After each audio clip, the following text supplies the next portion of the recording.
All righty. Welcome, everybody, to the Katie Weaver Show. We are live. It is the 14th of April at 11 a.m. Pacific time. I'm so happy to be here. I hope you guys are having a good day. I hope that the sun is shining. I know many of you have had tornadoes and all kinds of wild weather happening. I hope that you're all safe and well. I want to let you know that we are over in the chat room. You can find that by heading over to 12radio.com. That's number 2radio.com. Click on the chat button and you'll be redirected into the Facebook chat. And my producer, Scott, is standing by and he'll gladly allow you into the chat room. So that's the way to do it. Oh, what can we say? I have a lot to say today, actually. So much. I do want to let you guys know that today is the wow, I got thrown off by the chat room. Sorry. Something's weird in the chat. Well, whatever. Facebook has been very weird today. Okay, well, whatever. We are here and we are live. Oh, let's see.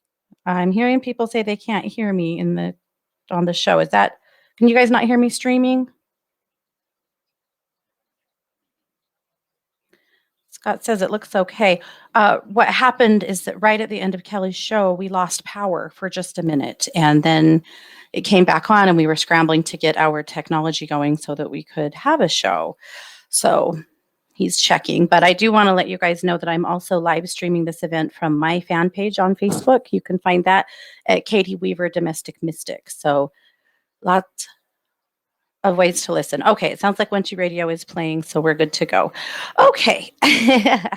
So many things to tell you about. I want to let you know that my newest True Crime Paranormal podcast is out.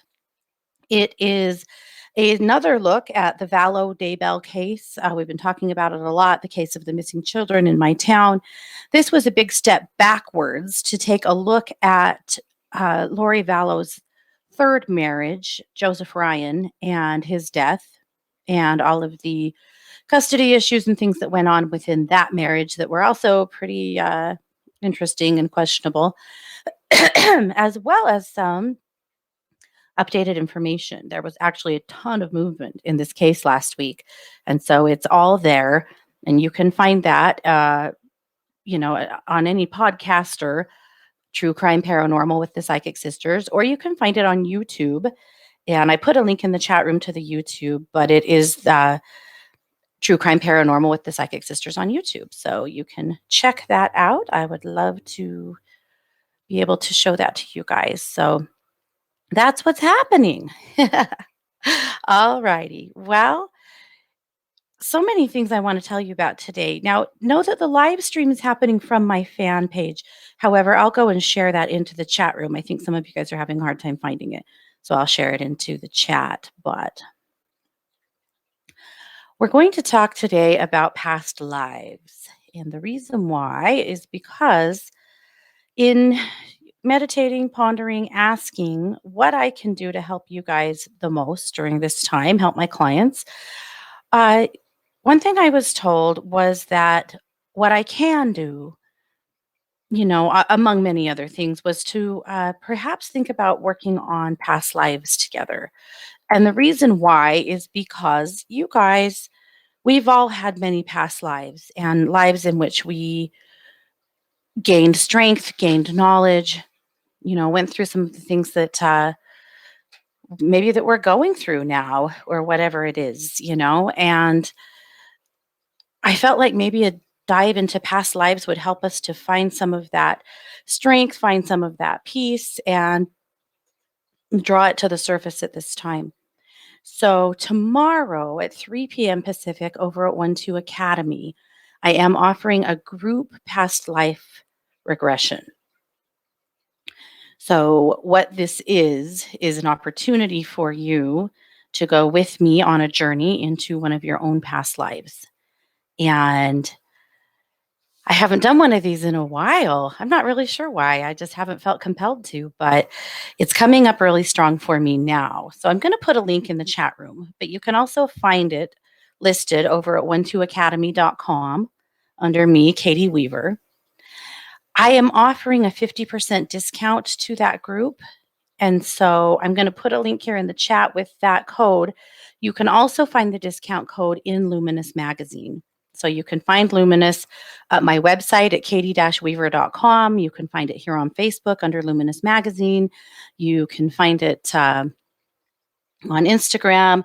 Lots of ways to connect to Luminous. So I won't, I won't bore you with all those ways, but you can find Luminous, and my article this week shares that information. So I'm really excited for you guys to be able to connect with that. And I would love for you to join my class. I've already got quite a few in it, but there's no limit really because, we'll all be doing our individual work together. So easy enough.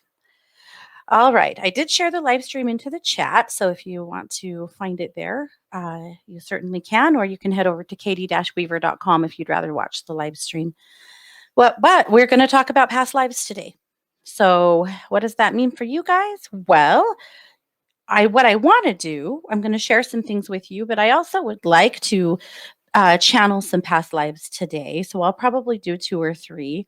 Every once in a while, I do a group at 1-2 Academy where I channel your past lives for you. Some people prefer that to doing the work themselves. Maybe, guided imagery or meditation isn't really their jam or whatever. So some people actually do really like it that way, and other people want to experience it themselves. And some people, probably like both. But I'm going to channel a few past lives today. Anyway, so that's what we're talking about. It's what we're working on. A couple of things I want you to know that are happening at this moment. We have at 1-2 Listen continually reevaluated what we're doing and how we're doing it, how to help you all the best during this time. One of the decisions that was made was to lower our time-based service rate through the end of April, and then we'll reevaluate that. But that's really exciting because it gives us an opportunity to always have a sale price available. So we do still have our sanctuary sale from 5 a.m. to 9 a.m. and 5 p.m. to 9 p.m., where our prices are deeply discounted. But now, with the onset of our change here in time-based session prices, you can really get a deeply discounted price at any time if you just purchase a time-based session. So I'm really excited for that. And you just have to, all you got to do is look under your advisor or whatever advisor I shouldn't say whatever advisor you want to speak with. And, they should have reflected a change there, which is great. So you can find me over at 1-2 Listen and take a look at mine if you're interested. But that's something that we're offering at least through the end of this month. So I'm really, really excited about that. That's something that I think will be really helpful to everybody. So I'm going to throw up a link here. But again, I do have my class tomorrow, and I'm hoping that we get a very full house. It'll be a lot of fun. So this past life work is some fascinating business. That is for sure. I'm just taking a little peek in the chat room, and we'll keep going here.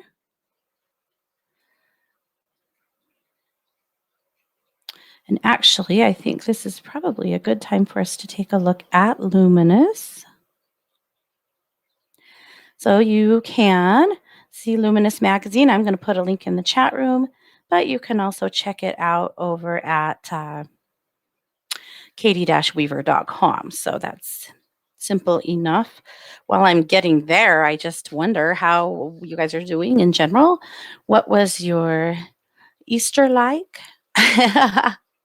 Oh, or Passover or whatever none of the above if you don't really celebrate any of them. It was quiet at our house. I made a corned beef with cabbage and mashed cauliflower, and I made my mom's bunny cake, not shaped as a bunny because keto cake is a little fragile. But I made her always Easter cake. I made a batch of deviled eggs that were frankly so terrible, I threw them in the garbage can. So that kind of sucked, but I don't know what happened. I got way too wild with the salt shaker, and they were terrible. So, gosh, whatever. It is what it is, right? But yuck. Anyway, So that's kind of what Easter was here. We were pretty quiet. We Easter egged my sister's houses and then they egged us back, which was kind of fun. But that was about it. We just do what we do. And this was fun. Lillian says her Easter was quiet and no one egged her house. Crazy. I don't know. I don't think I've ever done that before. I've never egged with real eggs, even in high school. But there you go. So I hope you guys are all doing well. Anyway, let's take a look at Luminous and we'll keep going here. So, really love the cover, by the way. Love the cover. It's a picture of these gorgeous orangey yellow flowers with a butterfly, and it's just very warm. I felt like it was very joyful. One of those things we really need right now. So, one of the things we're experiencing right now is that the Schumann resonance is really, really high. I've talked about the Schumann resonance on this show a lot, so I probably won't bore you guys too much with all of the details, but essentially the Schumann resonance is what's considered to be the heartbeat of the earth. And they started measuring it in 1954, and up until about 2017, it was right in the range of 7 all the time. A power 7 all the time. It's measured in hertz, but at any rate, that went on for a long time. And then in 2017, it started climbing and spiked up into the 20s a few times, which was abnormal. Then it spiked up into the 30s. It had a day where it spiked up into the 90s. And it really got people's attention because it had been the same for so long. Now, people in the New Age community are looking at the Schumann resonance as a couple of things, sometimes as a guide as to how we are feeling. And that's kind of arbitrary because some people feel the Schumann really strongly and some people don't, just like maybe some people feel the moon and some people don't. But here's one interesting thing that's happened. Last Sunday, during a global meditation that had tens of thousands of people participating in it, the Schumann jumped from 7 clear up to the 60s, just out of the blue, and stayed there for a while, which that's the other thing that's been unique. The Schumann used to spike sometimes, like starting in 2017, up to these higher numbers and then pretty quickly go back down. Well, right now it's jumping to a much higher number and staying there for a while, which is also new and unique. Well, anyway, right after that, it dropped back down and it was mostly in the 7s last week. Monday, it was high and then it dropped back down. Well, Friday, there was a global fast and prayer day with a lot of denominations and non denominations, and it jumped again up to nearly 40 and stayed there for a fair amount of time. On Saturday, it dropped down to 7, where it typically goes. And then on Sunday, it leapt clear up to 68 and it stayed there clear until last night. 68. So some people feel in that energy, they feel overstimulated. They might feel exhausted. They might feel like they have a headache ringing in their ears. Other people feel extremely energized and kind of feel like they could bench press a Buick. So it kind of goes both ways. You might feel amazing in that energy and you may not. I believe that there are ways for us to harness that energy so that you can use it to your benefit. That's something that I'm going to be personally working on here in the next little while so that I can help with that. I did put a link in the chat room. There's a website called disclosurenews.it that tracks the Schumann resonance daily, and they do a super good job of it. That's absolutely my favorite place to check it. So I did post it there. It is a power of 28 today. So it didn't go back down to 7 like we probably would have expected it to. It's hovering right here around 28. Is it possible that human consciousness is having an effect on the Schumann? I think that is very, very possible. I feel like that may very well be what's happening here. I also wonder if it is going to, in general, raise and stay there here at some point. we'll see what happens. It's a really interesting thing. So I think that we're going to keep keeping an eye on it. Obviously, we'll continue to track it, but I'm very interested in what's happening right now. Really interesting. Yeah. Quelly said, I have been very unstable in my stance and having headaches. I knew the resonance had to be high. Yeah, really interesting. Cindy, it's called the Schumann resonance. It's measured in hertz. It's essentially the heartbeat of the earth. I'll put that in this live stream as well, that link to this website. I think they do a really good job of tracking it. So anyway, lots of interesting stuff. This planet is a really interesting place to be right now, to say the least, right? Okay. Well, let's keep going here. I did want to take another little look at Luminous. I called the magazine the Just Keep Swimming edition because just like Dory in Finding Nemo, that's kind of what we got to do right now. We've got to keep swimming. We've got to keep trying. We've got to keep trying to find some things to be optimistic about. We've got to keep hoping, and we've got to keep our feet grounded on the ground. We need to be careful not to get too swept up in fear. We need to be careful not to give in to the idea that everything around you is a lie. I'm seeing a lot of stuff floating around right now that is very fear-based. And if you have some beliefs that are different from the norm, that's fine. I'm not here to criticize you in any way or tell you that your beliefs are right or wrong. I'm absolutely not. But I'm going to say this. I've seen a lot of spiritual leaders passing around a lot of very fear-based information, and it's really bothering me. Do your own research, do your own homework, come to your own conclusions. Please do. But can we please be careful that we're not spreading more fear? Whatever you are spreading, make sure that you spread more love than fear. Make sure that you spread more hope. Make sure that you help people see that we are going to get through this and that they're going to be okay.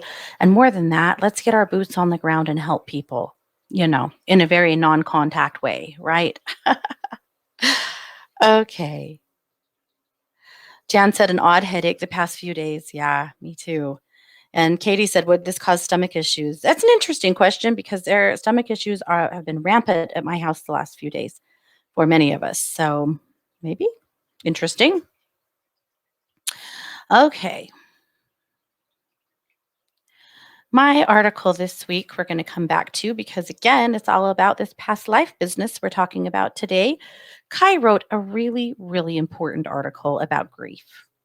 Really useful information about grief, about how we experience it, about what's going on with us, and how some of what you're experiencing right now probably is grief, and maybe what to do about that. So I hope that you have an opportunity to listen or to read Kai's article. I provided for the tip of the week my rainy day bath salts. I love these bath salts for a rainy day or just for a hard day. Combine 2 cups of sea salt, 10 drops of birch oil, 15 drops of eucalyptus oil. 10 drops of eucalyptus oil. Wow. So 10 of birch, 10 of eucalyptus. Shake well, store in an airtight container, and add a half of a cup to a warm bath for a comforting soak. One of my favorites, birch oil, you guys. Oh, birch is so good.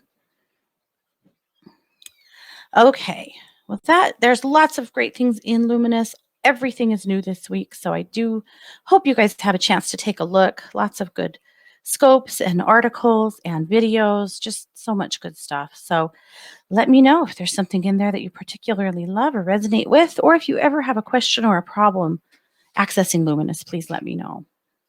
So there you go. Well, let's start talking past lives, okay?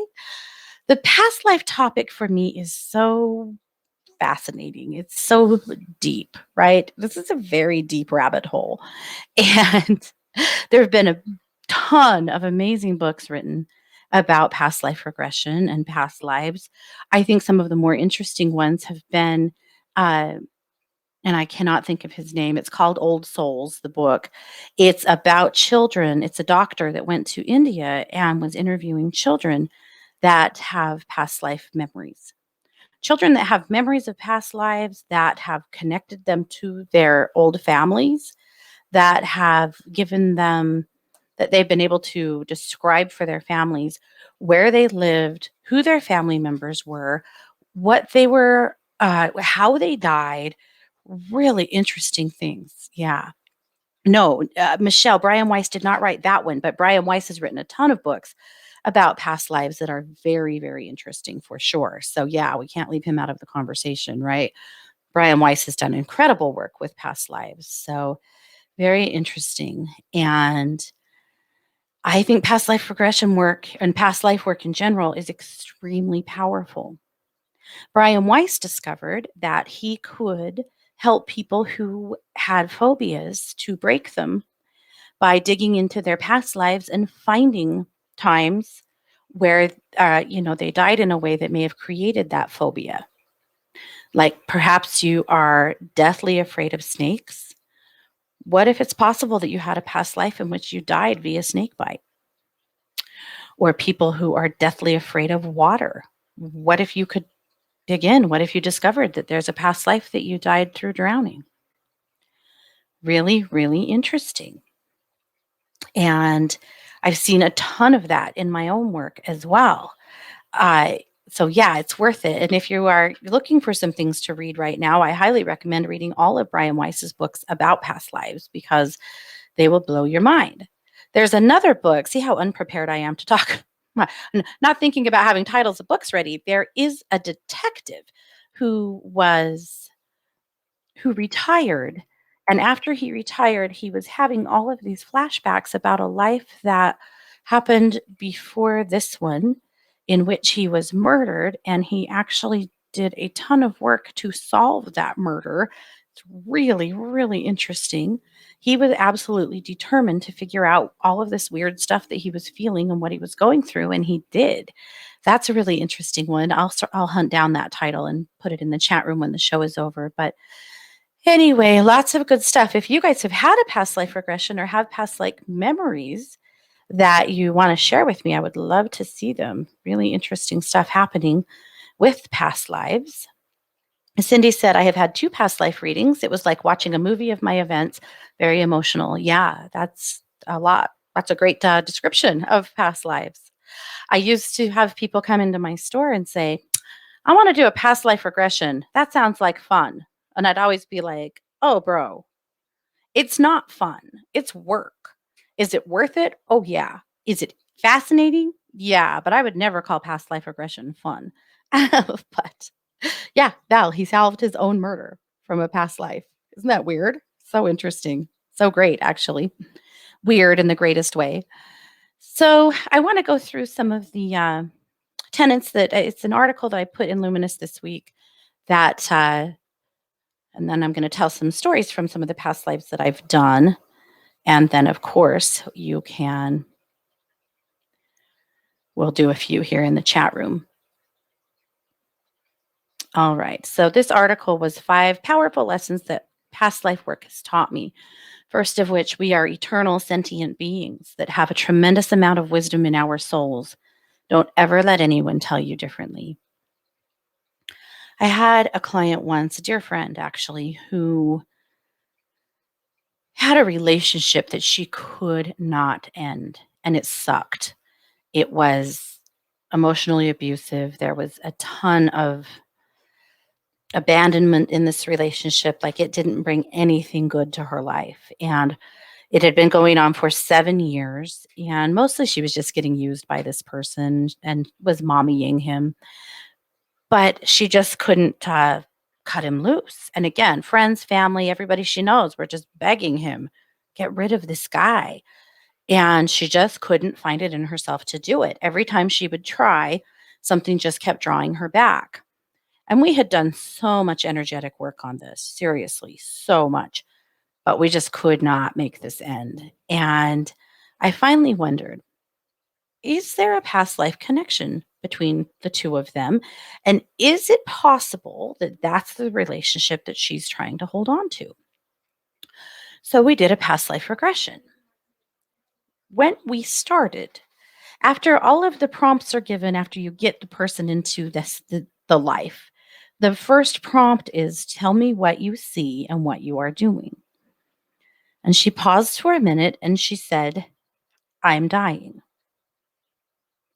And as a regressionist, you really hate hearing that because you really entered in the wrong place.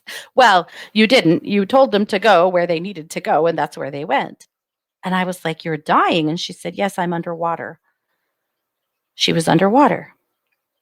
She started to struggle, and someone pulled her out of the water. And as the story went, we discovered that she was quite young. She lived in a little French village. This was maybe the 1800s. And she was pregnant by someone who lived in her town who was much more affluent than she was, and who basically, when she got pregnant, let her know that this was the end of them, and that if she told anyone that this was his baby, that he would deny it, and that basically it would just paint her as the town whore. And so she didn't really have any support. She didn't have much of a family uh, connection, not people that were going to support her through this at all. And she actually decided that the best thing to do would be to die. So she was in water. She was in the ocean, actually, trying to drown herself. And an old man that was out walking saw her doing this and grabbed her and pulled her out. And it turned out he had a little shop on like the little main road in this little village, and there was a tiny apartment above the shop. And he took her home with him, and she worked for him in his shop, and he supported her. And she had that baby and raised that baby. Well, I mean, does anybody here want to guess who the guy was that broke her heart?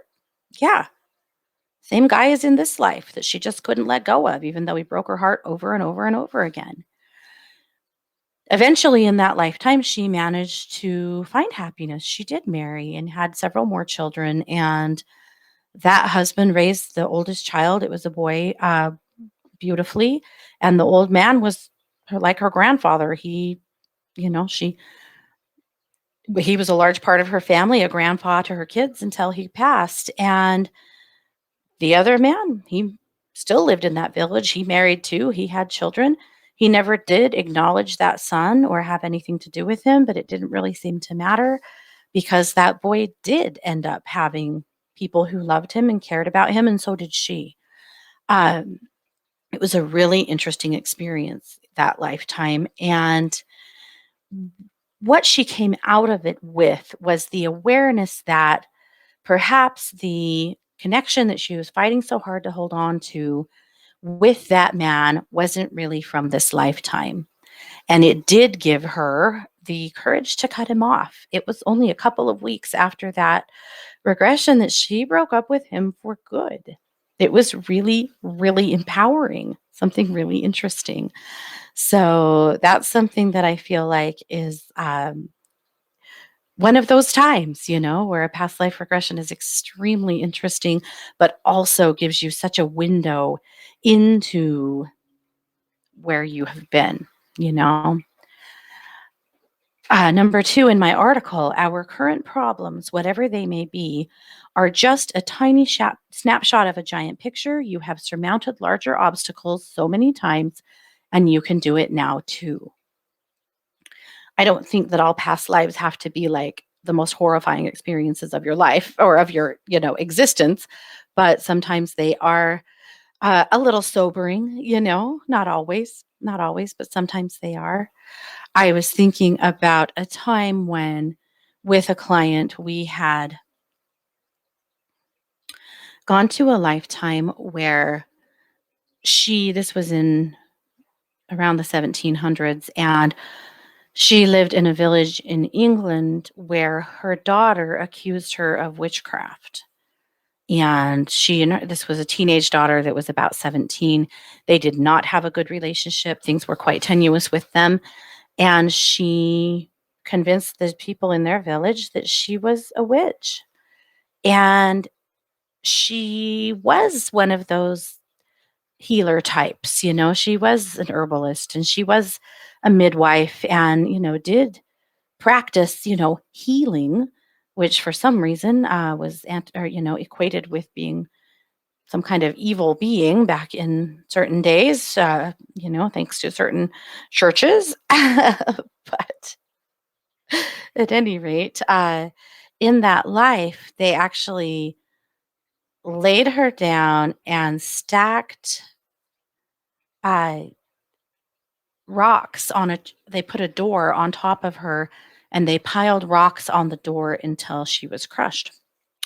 And that's how she died in that life. It wasn't really what I had expected. It wasn't really what I thought we were looking for when we went into past lives with her.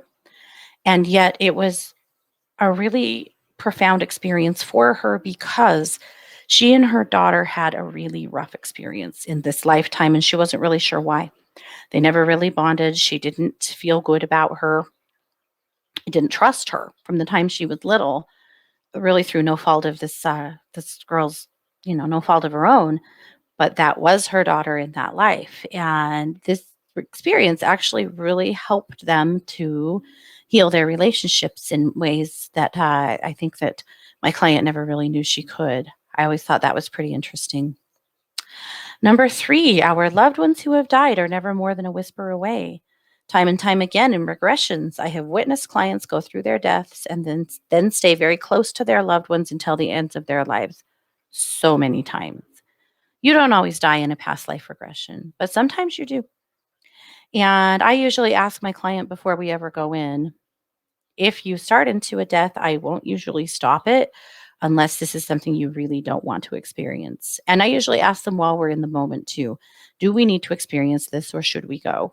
And it's a mixed bag. Sometimes I hear that we need to stay, and sometimes I hear that no, let's go. And it doesn't matter to me. That's up to you. I will tell you that going through a death in a past life regression is an extremely healing experience. I think that for people who have experienced a lot of loss in their life and have a lot of grief, it's a very useful experience to have so that you understand what perhaps, or a little bit of how perhaps your family members felt when they crossed. But again, it's not everybody wants to experience that, but sometimes you will. Okay, and number 4, every life will have some regrets and some triumphs. Love big, travel, be kind, and refuse to become jaded by life. Live your life in a way that wherever it ends or whenever it ends, your regrets will be few. Uh, at the end of every life, I always ask for a bit of a life review. Why did we come to this life? What do we need to know about it?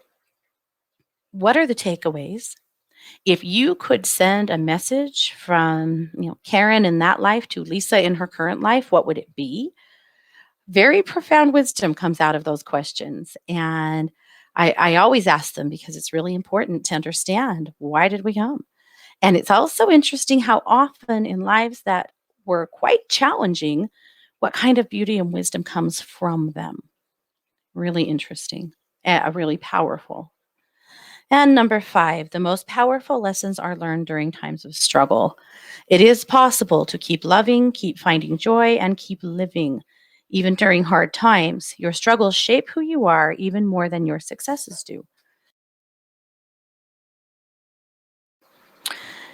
And past life regression, that's probably the biggest lesson that you will learn in past life work. So, very interesting stuff. But that is so that's what we're doing. So again, if you want to join that past life group and go on a past life regression with me tomorrow, go into one of yours. All the information is in the chat room. It's also here in Luminous Magazine to register, and there is a 50% off coupon code so that you can make it a little bit easier for you to be there. So that's what's going on. I'm going to take a quick peep into the chat room here. One question I always like to ask is, how many lives have you had? And the answers vary a lot from people to people. Some people have told me 9. I've heard 53. And kind of a range in between all of those. I have experienced with people lives that were not happening on Earth. Very interesting. Seeing colors, animals, things that they can't even put human words to. Always very interesting. Yeah. Okay. Let's see. Just another quick look here. Okay, Anna says she's always been drawn to Ireland. That's something I would love to know about my life there. Glastonbury and Lemuria. Yeah. My sister Kara had a past life regression once that took her to Lemuria, and my dad and me, we were all three there together. Pretty interesting. Katie said, what about birthmarks? Both of my children have the same red mark in the same spot on the back of their head. There is a belief, and I believe that Sylvia Brown said this first, but others have said it as well, that the it's very possible that where you have a birthmark is a place where that is a scar on your soul from a way or a place that you died in a past life. I think that's true, and I think it's not true. In that, I think it's true to some degree. I don't think that every birthmark that everyone has is a mark of death, right? I think we should be careful with that belief. That I think it is sometimes true, and that that specific birthmark should be looked at, and considered. So, but the back of the head, Katie, makes me wonder if there is some truth to that with your kids. Interesting. Rebecca said, I've had 2 dreams that I was Native American in past lives. Katie said, I had a vision on a time that I was an old shepherd living in a shack and it was raining. And I have always worried about being able to pay bills and shelter. Yeah. Sometimes you'll have a life in which you were in some kind of, wow. Well, the word just left me, but, perhaps you were a nun or you were a monk and lived in a way that you had a vow of poverty. Sometimes I find people that need to let go of, that vow of poverty in this lifetime, give themselves permission to have money and have abundance. Yeah. Interesting. Elizabeth said, I wonder if I have one or many past lives in Europe. I've always had such an affinity for some of the countries. And that's something that is really interesting to think about, is that if there is a country or an area or an era that you are particularly drawn to, that you feel a lot of love for, it is possible that that is a past life connection all in itself. Really interesting.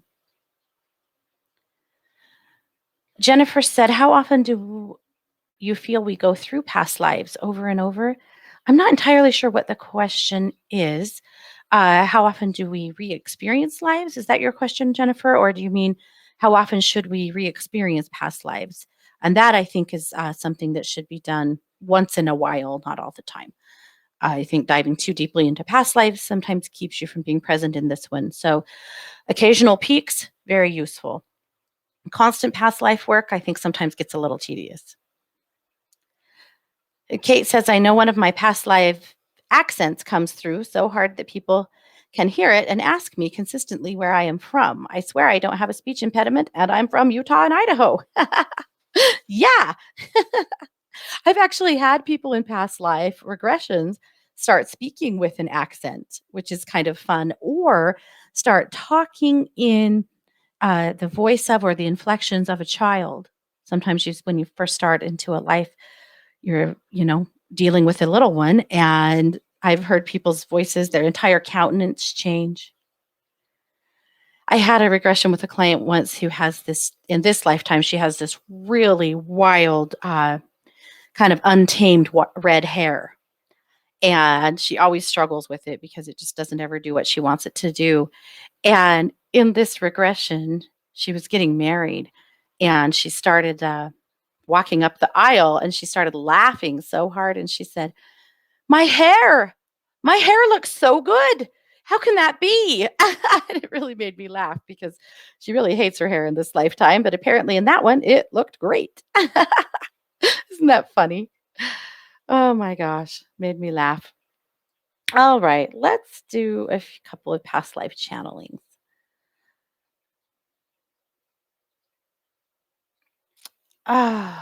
Just taking a quick look at the chat here. All right, let's look for Laura. Laura, I'm going to dive in. I don't do this on the air very often because it definitely creates some dead space, which I don't really like, but I guess it is what it is. So,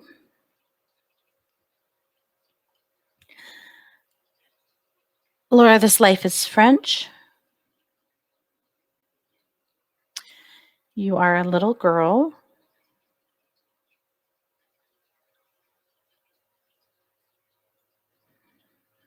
Your parents were some kind of crafters. They made something like shoes or clothing. And your father has died, and your mother is extremely depressed. And she's trying to continue to do the work because obviously you guys need to eat. She doesn't really know how. Some of the things that they did, he did, and she did not. And so she's trying to put out the same kinds of product, or the same kinds of things that they had sold, but she's really struggling because she doesn't know how to do some of the things that he did. And people are cruel to you guys. The little shop, it's kind of like a shop space that you also live in the back of. And I mean, she's just this grieving widow with a few little children. There's two brothers as well as you. You're the oldest. And she's trying to figure out how to put out the same kinds of, I really think that these are shoes that her husband was, to try to just, keep food on the table. And people are mean. They want what they used to have. They want things repaired, and she's not really able to do it. And it's really, it's kind of heartbreaking. But what I'm seeing you do is help. I see you picking up tools. I see you helping with your brothers. Like, I see you really trying to step in and kind of pull her together and help her hold it together so that you guys can figure it out. And I actually feel like eventually you do. The two of you together do, and kind of get things back on a more even keel. You don't keep making the same kinds of shoe that you used to. It actually changes to something else that she can do. And it's something that you can do. And things actually, they get a lot better, but she's quite emotionally fragile. And you never leave her. You stay right there and work and take care of her. I feel like eventually your brothers, grow up and go. And you don't in this lifetime, Laura. You stay right there. And it's because you, I feel like, made a promise to your father that you would take care of her, and you're determined to live up to that. I feel like you are unable to do anything differently. And so you stay right there. You live and work with her, clear up until the time of her death. And then you just stay there and do the same thing.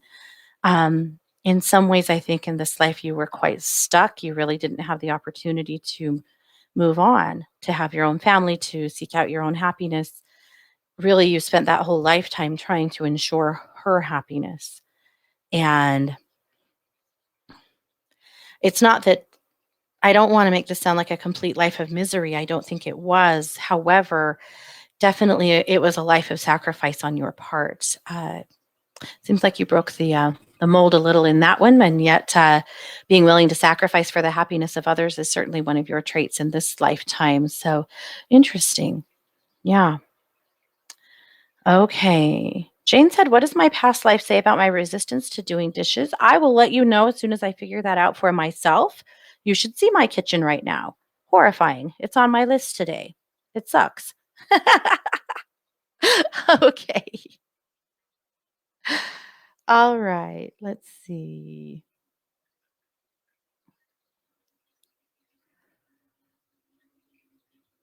Going back, all right, Belle, I wanted to look at a past life for you. So let's take a little peek here.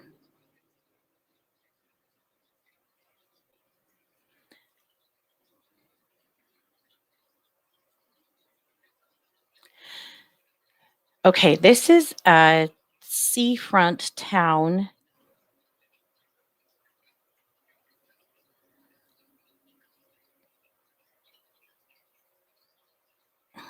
I would say around the mid to late 1800s, maybe a little, or more like late 1800s, early 1900s. It's a fishing town. Everybody goes out on fishing boats. and fishes. Not everyone. Typically, it looks like the women stay home and raise the families, and the men go out on boats.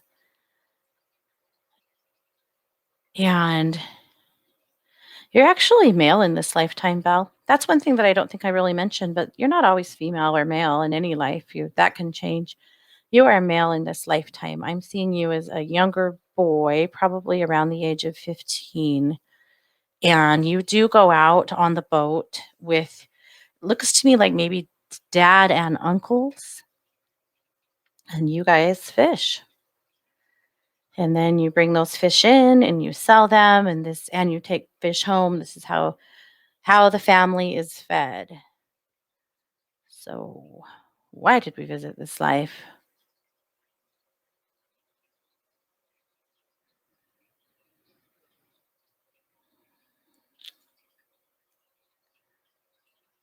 Okay. So, I don't know. There's no great tragedy, wonderfully, in this life. You actually you do, oh, it's a choice. I got it. Okay. So you do marry a girl in this lifetime from your same little village here, and you end up doing something that really isn't done. You end up leaving your dad and his brothers and their little fishing operation, and you go fish with her dad. And it creates a real rift in your family. Your mother is heartbroken about it. Apparently, that's just a real breach of tradition that typically you stay and fish with your family. And you chose to go fish with her dad because your dad didn't pay you very well. And it was making it really hard to support your family. And his dad was off, or her dad was offering you more money, and you made that change. But it created quite a rift in your family forever. I mean, I think it got better to the degree that you weren't like, estranged from your family, but there was a big rift there over that. And it also seemed to take, like you would have inherited your dad's operation eventually, apparently, but kind of ended his operation at the end of the day. So interesting. But I was just asking, why did we go and why did we enter this life? And they said, because it is about choices, and that in this lifetime, making decisions for you has sometimes been a huge challenge, that you sometimes have to weigh absolutely everything from a place of looking at how it would affect absolutely everyone, to the degree that you worry yourself sick about decisions. And sometimes you just don't make decisions that need to be made, and just kind of sit on them because you don't want to upset somebody, you don't want to hurt somebody. And they're saying that that tendency came from this lifetime. They also said that you've gotten a lot better with that as you've gotten older, but that's where that tendency came from. So interesting. So Teresa said, this is interesting. I'm not, pardon me, too sure I believe it, but it makes sense. You know what? I'll tell you what. I felt the same way about past lives for a long time. And it wasn't until I experienced them for myself that I really fell in. I think that healthy skepticism is really, really important. So, Teresa, I'm all about that. Yep. Yep. Belle says, yep, yep, yep. Too right. Yep. Huh, interesting. Well, you guys, here we are. We've done what we do. We've talked it down to the end of the show. So, I want to again invite you to join me in my class tomorrow if that sounds interesting to you. You'll find all of the information for it over at 12academy.com. And if you'd like my 50% off coupon to take that class, just go find Luminous Magazine at katie-weaver.com, and you'll find the coupon code in there in my memoirs to check that out. So I would love to have you there. I do hope that you guys have a wonderful day. I hope that you're hanging in there. And again, I'm over at 12listen.com every day. If I can help you in any way, let me know. You've been listening to The Katie Weaver Show here on 12 Radio, where we're changing the way you listen to the world.